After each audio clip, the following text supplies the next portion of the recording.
morning. Good morning.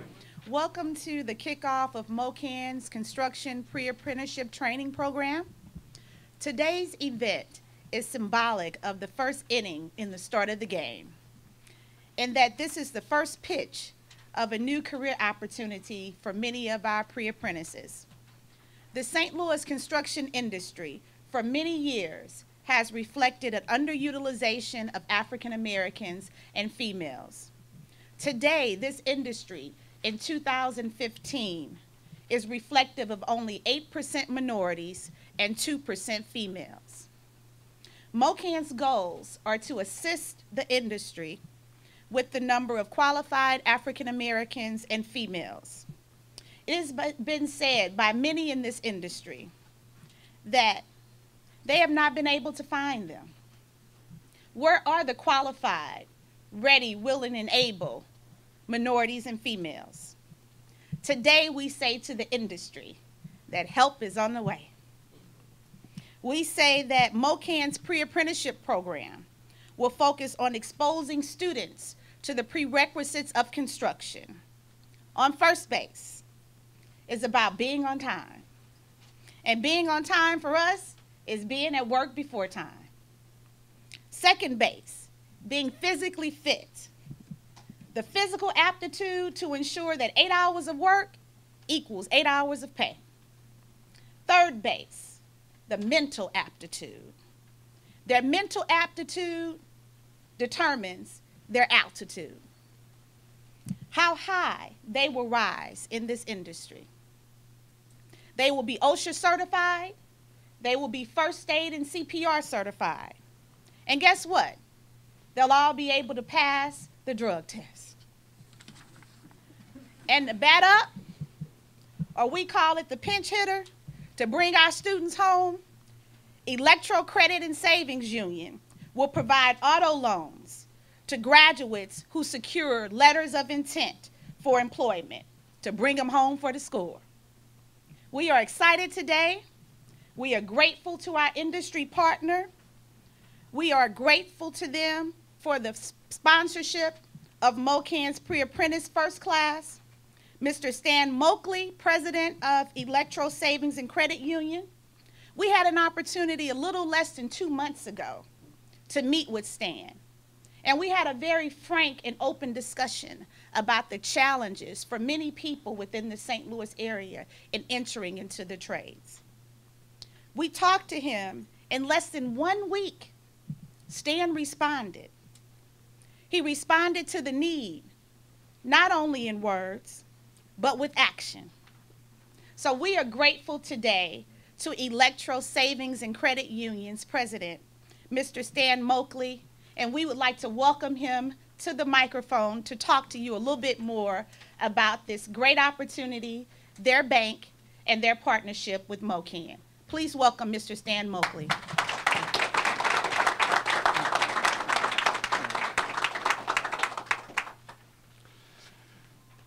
Good lunchtime.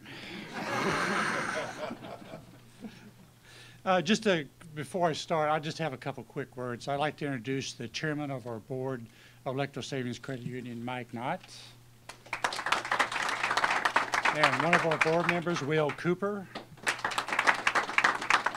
Both these individuals have been on the board a lot of years, and they are instrumental in us putting these programs together. Lisa Farnan is our marketing director. Tanya Jackson is part of our outreach program in the community and business development, community development, and Pat Petty is part of our business development team.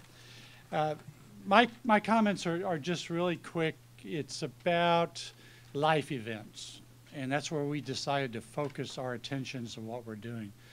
And by life events, I think we all know what they are as we live our lives and we have events in our lives. The important thing is it all starts with a job, and with education, learning how to do a job, and then having a job, and then moving that job forward and getting a paycheck, and then learning from that the opportunity, more education, how to leverage that paycheck into having life events that you want to do. Life events is having getting married, having kids, It's then doing all the things that we do in our lives to move our lives forward. And that's what this first project here is doing, is creating the opportunity for a job and a paycheck and moving everything forward in the life events. So what I have found over the years is that when people with vision get together, and when we decide that we can form a union together in what we're doing, we can do amazing, amazing things in our communities. And that's what this is about. We're just really proud and happy that we can partner up with MOKAN and with their excellent program. So, thank you. And as we said, Electro Credit Savings and Union with Mr. Moakley not only talk the walk, but they walk the walk. And on behalf of MOKAN, and I guess the credit union, let me get up here so I can take some of this. Right.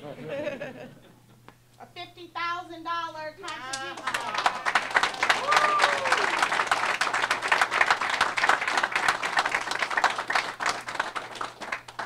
There has been another individual that for many years has displayed her commitment to the local workforce. Senator Jamila Nasheed. She is unable to be with us this afternoon, but she has asked for her Chief of Staff, Mr. Blake Lawrence, to come and speak to us about her commitment. So once you hear from him, we're going to probably get a little bit more excited because she is in Jefferson City definitely working on this issue, not only just this issue, but on the behalf of her citizens. Can we please welcome Mr. Blake Lawrence, representing Senator Jamila Nasheed. Thank you very much, everybody. I appreciate the welcome. The senator regrets he's not able to make it today. We have an earlier session this afternoon in Jefferson City, so I appreciate you guys allowing me to speak here today. The importance of what we're all doing here today, launching this pre-apprenticeship program, is something that is emphasized to me every day of the week. When I walk in the office in Jefferson City, when I walk in the office here, Senator Nasheed is hounding on me constantly. What are we going to do? What are we going to do to make our workforce ready for tomorrow? It's something that she really cares about every day of the week. On Appropriations Committee this year, on the Senate Appropriations Committee this year, Senator Nasheed has worked tirelessly to bring more than $3 million in new money from the state budget right back here into St. Louis to fund programs, reentry, fund programs like high school curricula, programs that prepare our young people and members of the community to participate positively in the workforce. A recent Gallup poll found that the number one consideration in whether an employer decides when an employer decides to move into a new neighborhood is the readiness of the skilled workforce to participate. That consideration, that readiness of the workforce, beats out considerations like average age, medium income, tax policy considerations, even infrastructure in place. The readiness of the population to contribute positively to the workforce is the number one consideration in determining whether the economy is going to remain stagnant or whether it's going to move into the future. Absolutely. That's something that we emphasize every day in the Capitol building and something that we believe. So with that, I'll turn it over. I really appreciate you guys having me here today. If there's anything that we can do for you in the Capitol here in the district, please reach out to us. We're really working to make the emphasis on positive on positive things like this rather than whatever else may be going on in the community. So again, I really appreciate it. Thank you to Yafet El-Amin and MOKAN for having me today, and yeah, thank you very much, everybody. Yeah.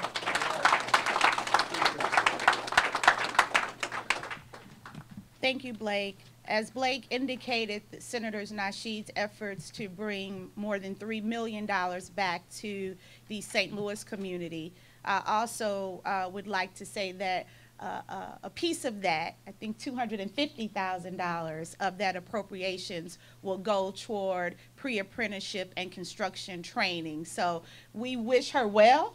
We will continue to pray for her and hopefully that she brings that whole $3 million. But we definitely would like to have that $250,000 to help the St. Louis area continue to prepare people for the construction trades. So thank you again, Blake. Next, I would like to introduce a gentleman who has from day one hit the ground running, trying to ensure that training opportunities are present for all within the city of St. Louis. Slate, St. Louis Agency on Training and Employment, Director Michael Holmes has worked continuously toward ensuring that opportunities for residents within the city of St. Louis are on the forefront. Slate is partnering with MOKAN to provide direct referrals of St. Louis City interested citizens into pre-apprenticeship opportunities. Slate is also providing for educational training and remediation for those students who need those services. Without Slate, we would not be where we are today. So we would like to welcome on behalf of Slate a gentleman who I consider to be a go-getter, one who in any meeting actually can talk longer than I can, Mr. Michael Holmes.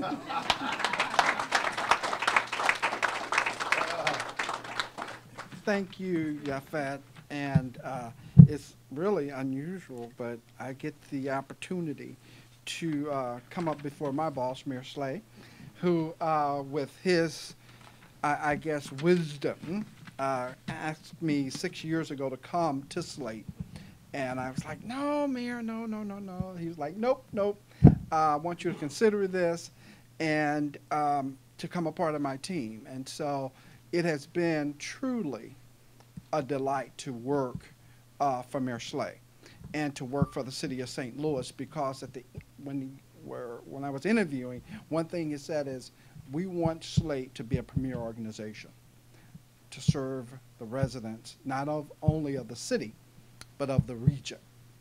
And I think we have taken that charge on. We will work with anyone that want to work with us. We are the public workforce system in the city of St. Louis, and our number one issue is to get quality people with quality talent to companies that are looking for great talent. And that's a difficult undertaking sometimes. And what I tell people, you got to want to do those jobs. For instance, construction. You got to want to work in construction. At the end of the day, you got to show up. You got to pass entrance exams. You got to pass physical exams. You got to pass drug tests. Because at the end of the day, a company wants you to be at work, they want you to work, and they want safety. Safety will put any business out, any company out of business. Get too many people get hurt, you're going to close your business. So we have to want to do these jobs. So Slate will partner, and we look forward to partnering with MOKAN on this pre-apprenticeship program. Believe it or not, it is a DOL certified pre-apprenticeship program, which is unusual. A lot of people have programs, but it's not DOL certified. The federal government doesn't come down and certify. They've chosen to go that extra step because I said, it must be DOL certified. I said, don't come with just a program. Now there's DOL certified, there comes some responsibility not only on MOKAN, but also on MOKAN's membership. The membership must hire some people. We're going to work with them to make sure they are hiring, and then the community is hiring on top of that. But the first commitment, and I say this to Yafet every time, and I've said this to our chairman, I need to see your membership hiring. Because you can train all day, but if they're never hiring anyone, then your training program, and she said, she brought me to a meeting. I really had a discussion with the membership and the chairman. And so we're committed. We're committed to making sure this program does what it says it's going to do. And with Slate support, we will do whatever we can, like we do with any program. We will support them. So good luck. I look forward to working with you, and of course, there are going to be some hard days, and we do that. We have hard days. We don't just talk about it, but we look at it and say, is it the right thing? People who are coming into this program, is it something they truly want to do? And once that happens, we will do our part, because our job is to make sure the companies get the talent they need, but you got to be qualified. And so we're going to work with you. Thank you.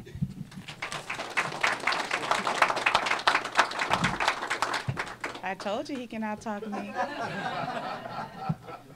One of the reasons why I wanted to bring Michael Holmes up before the mayor, I think it's important for you all to understand the type of people that the mayor has in his cabinet.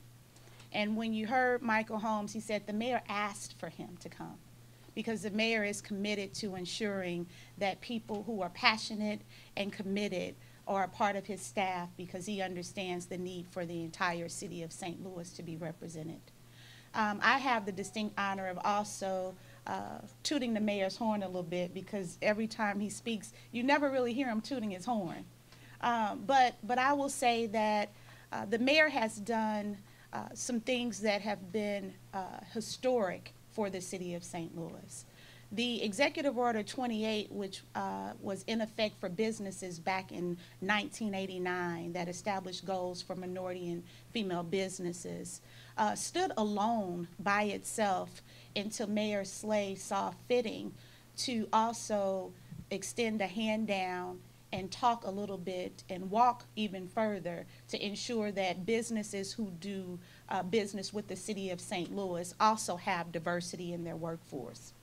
In 2009, he introduced Executive Order 75 that ensured that they established minority workforce goals of 25%, female workforce goals of 5%, apprenticeship goals of 15%, and city resident goals of 20% on all city-funded projects. That step took us a long way, and you saw historically on the O'Fallon Park recreational project goals of almost 40% being reached to include the community. And in 2009, we saw those efforts start to diversify the ground, and we looked at those as, you know, people who we call boots on the ground, making sure that the actual workers now, diversity was achieved in that. And then as we started to see a market that kind of started to slump, and then a regain of our market, we start seeing public and private sector dollars being layered in, and many more entities coming forward to the city of St. Louis for tax increment financing. You saw entities such as Cortex and larger ones that were doing multiple $1 million of spending in the city. And the mayor stood up before his TIF commission signed that into agreement and said, by introducing Executive Order 75, that I want to ensure on all tax increment finance projects that we also see a project that is reflective of the city of St. Louis. So these two executive orders alone show to us his commitment and fortitude to ensuring that people in the community not only see projects in their community, but they work on projects in their community. So if you would join me in giving a warm round of applause for our mayor, Francis Slate.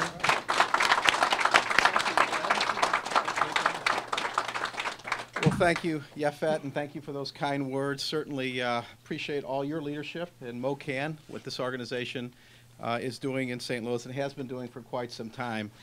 We know that this is hard work. We know that it takes partnerships, it takes resources, and it takes committed individuals from throughout the community to help make a program like this happen. And certainly want to thank everyone, the Electro Savings and Credit Union, MOKAN. We have a number of people from city government I want to recognize who are here, so you know a little bit of the personalities we have with us. We have Howard Hayes, who's our Minority Workforce Development Director for the City of St. Louis, and Earl Struthers from the St. Louis Development Corporation as well, working on diversity issues. We have Sable Jones, who is our Diversity Director, Sable Campbell, who's our Workforce our Diversity and Inclusion Director for the City of St. Louis, And we also have with us J.P. Johnson, who just joined my staff a couple weeks ago, working on whatever we ask him to work on. No, I say that because when I'm with them, they say, well, what do you do? I'm an administrative assistant. Well, what do you do? He goes, I do whatever the mayor tells me to do. And so, and that's what he does, and he does a great job. But I signed the executive orders that Yafet talked about for all the right reasons, because it's the right thing to do.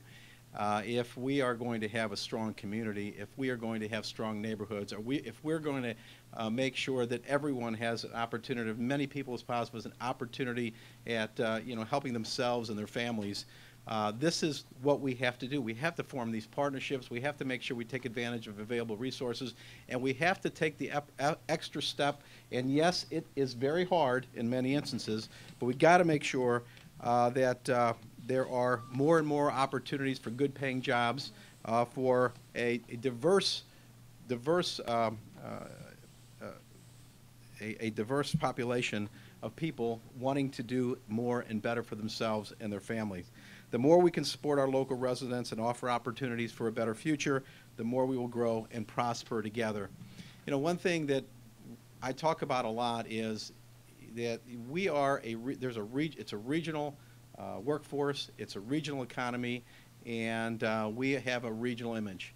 So this is something that what happens in one aspect of our community or one neighborhood in our community or in one area of our city or in a region impacts the entire region. So it's important, again, that we make sure everyone has opportunity to move up the ladder of success and to work and help themselves and their families. The 25 people in this inaugural class represent the future of unions in St. Louis. This project dovetails with the city's building union diversity that we entered into with the building and construction trades, giving minorities and women another chance at not only getting a job but also building a sustainable career. The unions and union contractors understood what we were trying to do. This new initiative demonstrates their commitment to getting results, and it's working. The BUD program I just talked about graduated 9 people in its first graduating class. 8 of them already have full-time jobs.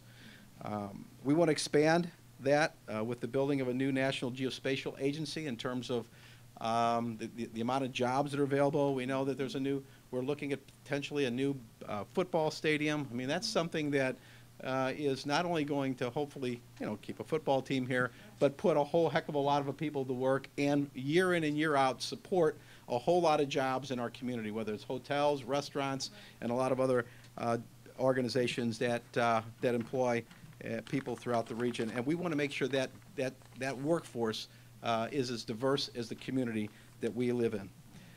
These are just a handful of the projects that need union carpenters, plumbers, electricians, bricklayers, and others. So I want to thank MOKAN for taking on this incredible project. I want to thank Stan Meckley at Electro Savings and Credit Union for funding this pre-apprenticeship program, because you recognize the value of what this brings to our community. I also want to thank the unions that are participating. We could not succeed without their dedication.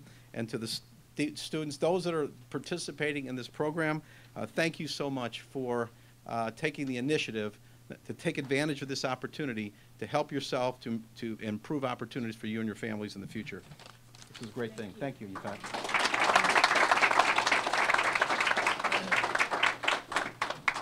And as Mayor Slate indicated earlier that he could not do this alone, the same remains true for me. I would like to take an opportunity to acknowledge my board chairman, Mr. Thomas Nellums, and my board vice chairman, Mr. Robert Jones. And I'd also like to have, I see a few MOKAN members, and Mike kind of tasked us earlier about helping to ensure that the pre-apprentices get work opportunities. I know the ones who are definitely here in the room have exemplified that in their workforce. I see Ms. Nicole Adewale with Abney Engineering. Can you stand, please?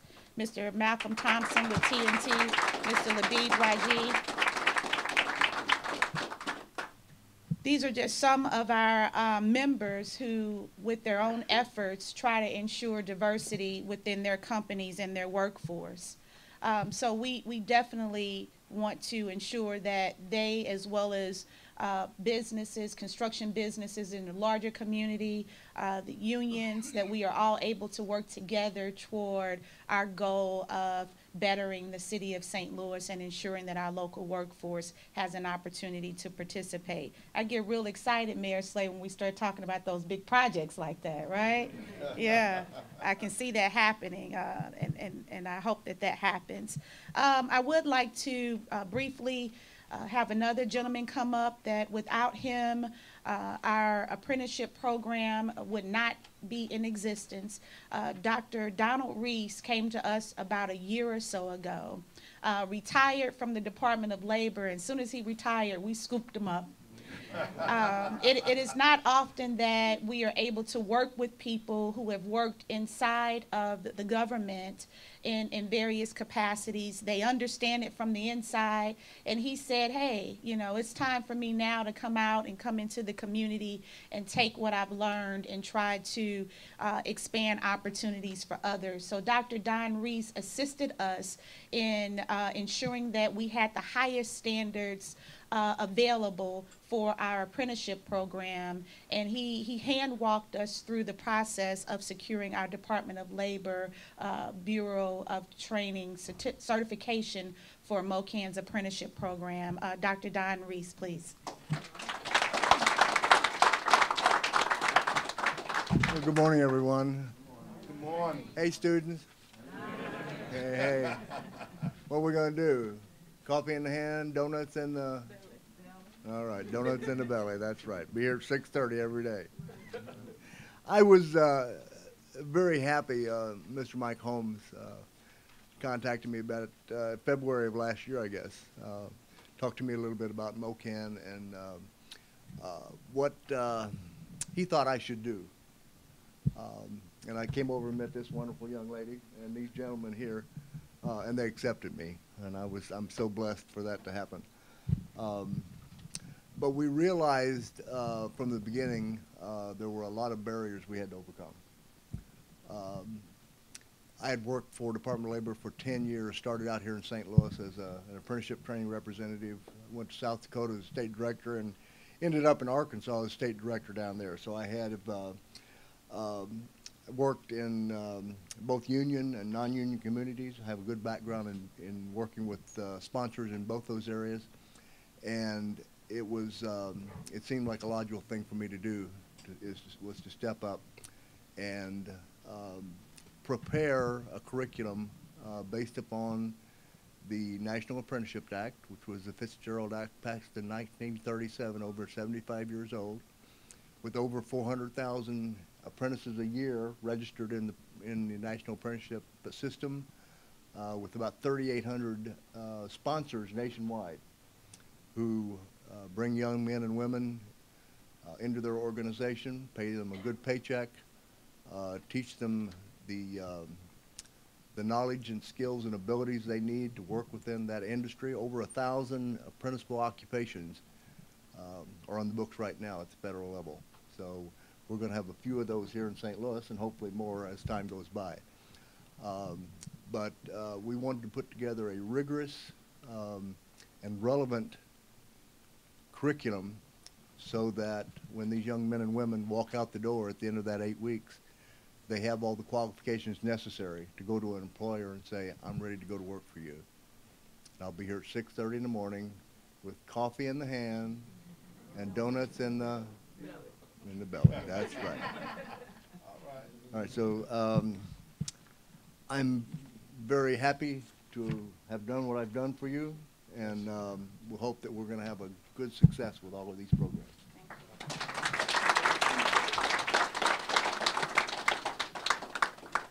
Thank you. The moment that we've been waiting for, and the reason and purpose for us being here today, I would like to take a minute for our applicants to MOKAN's first class for pre-apprenticeship to please stand. I would like to allow for them to let you know who they are and their ages and even their desired trade. So I will start here to my left. My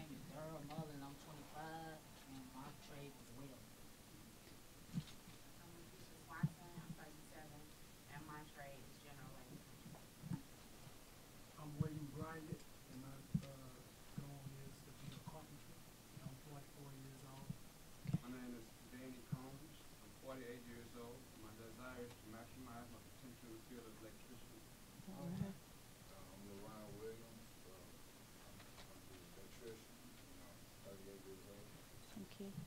I'm all aware.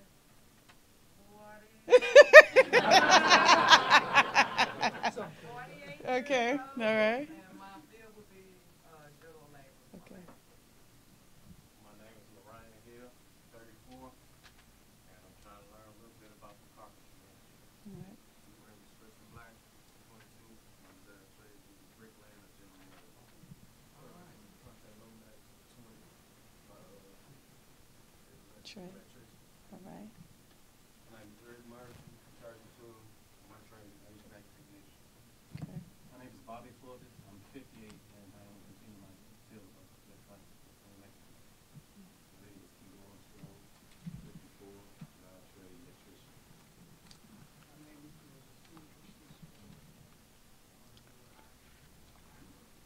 Iron worker. All right. Can we please? Oh, I'm sorry. Oh, I'm sorry. Yes, sir. Did you say you didn't come all this way for nothing, huh? Okay. My name is Reginald Thompson. I'm interested. I'm 24 years old. All right. Can we all give them a round of applause? You can take a seat, please. As you can see, the need is here. The resources remain scarce. The City of St. Louis next week will release its disparity study, which will more than likely show an underutilization of MBE businesses and minority workers. MOKAN continues to call upon our industry partners to assist us in providing the solution to our workforce needs. MOKAN's first class will be comprised of only 25 individuals, men and women from the St. Louis community. Slate has indicated to us that there are more than 500 self-identified men and women desiring to go into construction with the need for pre-apprenticeship training. Desiring to pursue these careers is one thing. Having the resources to achieve it is another. MOKAN is asking for its private and public sector partners to join us in our mission to ensure that these jobs are filled by our local workforce. This is Economics 101. People spend the money where they live. Let's work together to ensure that the people who live in the St. Louis community have access to training and jobs, and that they are able to now work in their communities and help grow their communities. We'd like to thank you all for coming. We'd like to recognize again St. Louis, Electro Credit and Savings Union, its board of directors, its staff, for helping us today get our start off the ground, helping every one of our people get on base, and for providing the resources to bring us home. We would also like to allow for LaTanya Jackson, who without her as the representative for Electro Savings and Credit Union, her eyes are looking big. She didn't know that we would do this. But Electro put her on the ground several months ago. And without her being the vehicle to bring these wonderful people to us, then these young men and women who we will train on May 5th, starting their class, would not be able to sit here. LaTanya, can you please come up, please?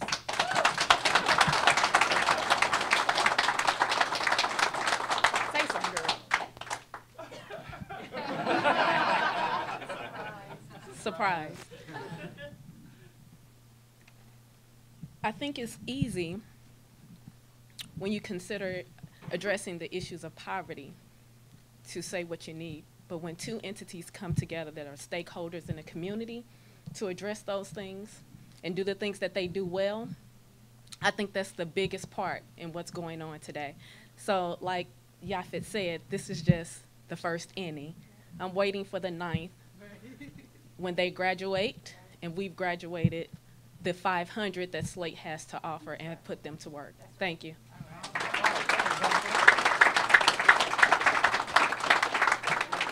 That's how you step up and do it, huh? Right. Okay. We'd like to thank you.